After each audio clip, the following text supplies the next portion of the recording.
Chittagong customs হাউজের নিলাম থেকে গত ফেব্রুয়ারিতে শুল্ক কর মিলিয়ে ১,৭,০০,০০০ টাকায় ২৭ মেট্রিক টন ডেনিম ফেব্রিক্স কেনেন বিডার সেলিম রেজা। কিন্তু সে কন্টেইনার বন্দর থেকে গায়েব হওয়ায় ৯ মাসেও পণ্য বুঝে পাননি তিনি। একইভাবে জুলাই মাসে বন্দরের জিআর ইয়ার্ড থেকে গায়েব হয় ৪২ লাখ টাকা মূল্যের কাপড় সহ আরেকটি কন্টেইনার। সবশেষ গত ২২ অক্টোবর ফারজানা ট্রেডিং নিলাম থেকে কেনা ৪৮ লাখ টাকা মূল্যের কাপড় ডেলিভারি নিতে গেলে জানানো হয় কন্টেইনারটি নেই। সব মিলিয়ে প্রায় ২ কোটি টাকা মূল্যের কাপড় সহ ৯ মাসে ৩টি কন্টেইনার হারালেও সেগুলোর হদিস দিতে পারছে না বন্দর। সবশেষ ৮০ লাখ টাকা মূল্যের আরেকটি কাপড়ের কন্টেইনারের মূল্য পরিশোধের আগে খোঁজ নিতে গেলে বিডার জানতে পারেন সেটি ইয়ার্ডে নেই। শুধুমাত্র সিটি ব্যাংকে অ্যাকাউন্ট থাকলেই করতে পারবেন গুগল পে। তাই অ্যাকাউন্ট খুলুন আজই।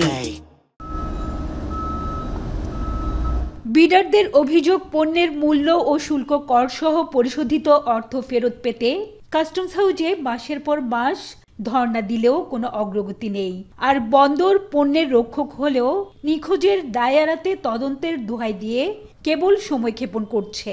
আমরা তো মনে করি অবশ্যই কন্টেইনার চুরি হয়ে গেছে, তাহলে অবশ্যই বন্দর সিকিউরিটি কর্তৃপক্ষ দায়ী। তারা বলতেছে তারা তদন্ত করতেছে, কিন্তু তারা তদন্ত কতদিন করবে, কতদিন আমরা রেজাল্ট পাবো, এই বিষয়ে কিন্তু কোনো সুরাহা নেই। আমার যে কন্টেইনারটা মিসিং, এই মিসিং কন্টেইনার আমাকে ডেলিভারি দিতে পারতেছে না, এই বিষয়ে মানে কাস্টমস কর্তৃপক্ষর কোনো ধরনের কোনো মাথা ব্যথা আমি দেখছি না।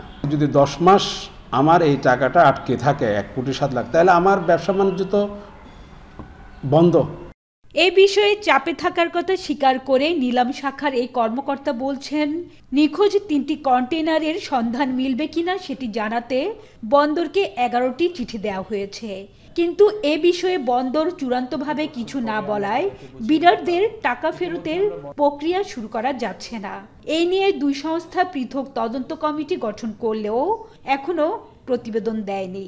হারানো কন্টেইনার বিষয়ে ২টি কমিটি কাজ করছে, যেটা হচ্ছে বন্দরের একটি কমিটি, অভ্যন্তরীণ কমিটি গঠিত হয়েছে এবং কাস্টম হাউস চট্টগ্রামের পক্ষেও কিন্তু একটি কমিটি গঠিত হয়েছে।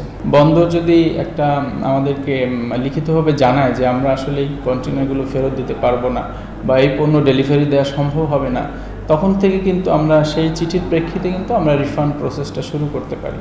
নিলাম আয়োজকরা বলছেন, যে কোনো পণ্য ডেলিভারি নিতে গেলে দীর্ঘ প্রক্রিয়া ও নিরাপত্তার বিভিন্ন ধাপ পার করতে হয়। এরপরেও বন্দরের সংরক্ষিত এলাকা থেকে মূল্যবান কাপড় সহ ৪০ ফিটের ৩টি কন্টেইনার কিভাবে বের হলো, এই নিয়ে প্রশ্ন তুলেছেন তারা। এতে নিলামে বিডারদের অংশগ্রহণ কমেছে বলে অভিযোগ তাদের। এলপিইউ বিষয়ে কাজ করতে হয়, ওয়ান স্টপে কাজ করতে হয়, টার্মিনাল ভবনে কাজ করতে হয়, কন্টেইনার কিপ ডাউনের জন্য সাইড পাওয়ারের সাথে কাজ করতে হয়। ৩ থেকে ৪টা স্টেপ, সিকিউরিটি স্টেপ পার হয়ে ফাইনালি গাড়িটা বের হয় আর কি। তো এতগুলো স্টেপের মাধ্যমে কীভাবে আসলে এই ধরনের কন্টেইনার গায়েব হবে, এটা বোধগম্য নয়। এসব ঘটনায় তদন্ত চলছে জানালেও কোনো বক্তব্য দেয়নি বন্দর কর্তৃপক্ষ। এতে নিলামে বিরূপ প্রভাব পড়ার কথা স্বীকার করেছেন কাস্টমস কর্তৃপক্ষ। হাজরা শিউলি, এখন, চট্টগ্রাম।